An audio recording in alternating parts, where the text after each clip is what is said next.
At nanahimik po sila. At Hindi, kasi ako talaga love language ko po yun sa mga kaibigan ko na madalas po talaga niloloko ko sila. Yun Ibig nga. sabihin, comfortable na ako sa kanila. yun. That's how he puts it. Love language na yun. Yun din nga yung sinasabi naman, the more you kulit somebody, the more you care for that somebody. Di ba? I like that. The more you kulit, di ba? Ikaw naman, Mika, para syempre fair. Do you believe in the same saying? How do you accept na yun daw yung love language niya pag kinukulit ka niya? Actually, sa loob po ng bahay, lagi ko siya sinasabi, ano ba yan, lagi kang nang aasar, ganyan-ganyan. Pero yun din naman po ipaliwanag niya sa mga kaibigan niya po, ganun din siya talaga. Like, kasama na tinatrust niya na friends, ganun. Like, so, sige, I'll take it. Pero madalas po napipikon din talaga siya. Oy, ikaw din na napipikon ka din. Ayun na nga. Hindi naman, napipikon na siya ngayon. Napipikon na siya ngayon.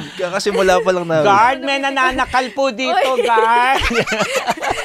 Kung lahat sana sasakali ng ganun, no? Kikiligin ka, ganun. Hindi ka ba nakiliti nung inawakan yung leeg mo? Hindi naman po niya nahawakan talaga.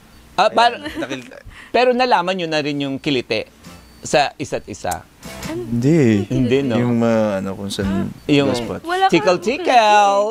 tickle. Walang gano'n. Wala po siyang kiliti. Kasi mo, minsan, di ba pag kinukulit nga, kasi ganun daw yun eh. Huwag mo nga ako kasing ngawak, kasi may kilit. Kasi kulit yun. Hindi po siya ganun mang-asar. Yung pang-aasar niya po, parang...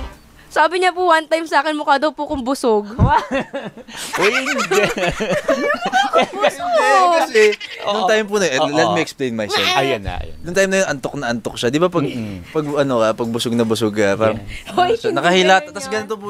ganito yung posisyon niya. Demo ko Wow. Sabi ko, mukha kang busog. Hindi.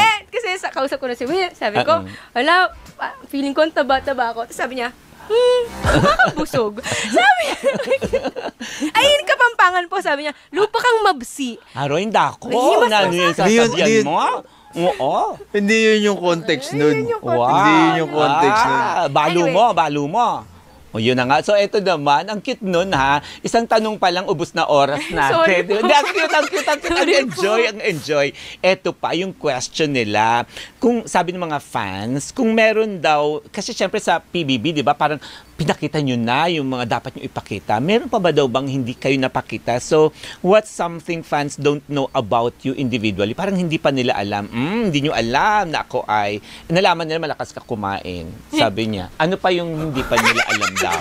Hindi ko sinabi yun. Wala akong sasabi Gutom ka na naman. Oo. Yan, Brent, meron ka bang i-reveal? Siguro kung paano ako sa family ko, kasi hindi na masyadong na-highlight yun, more on sa mga kaibigan din talaga. Siguro yun po.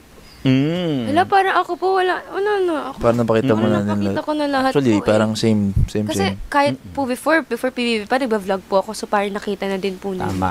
Tama. Yun naman. Kung walang tinago, lahat ibinigay. Diba? Yun na yun eh. Pero syempre, bukod sa mga ibinigay, may abangan pa sila na hindi pa nila nakikita. Yung mga future plans ninyo. So, meron ba kayong plans individually after PBB? At meron na bang plans as together, as breakup?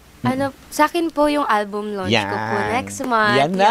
Yay! Finally po! Oo. Tsaka syempre po,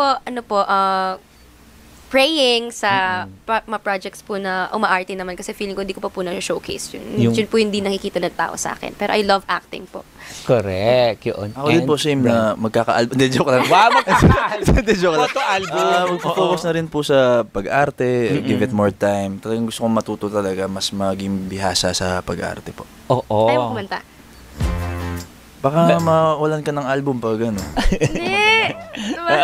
Joke lang. Di ba naman? Pero ikaw, Brent, tsaka syempre, Mika, nagka-discover nyo ba sa sarili nyo, ay, kaya ko palang gawin to nung nasa PBB kayo? Yung something na you were not aware before, na you could do it pala, yung strengths na meron pala kayo. Meron ganyan. Sobrang dami po. Kasi ang dami naming task na parang minsan pag simula ng task, sinasabi namin na, kaya ba to? Possible ba itong mga task na to? Tapos nagagawa po namin. Siguro yung pagsayaw din, no? Pagsayaw. Tsaka yung mga mahihirap na formation. Yun. Ikaw, Brent.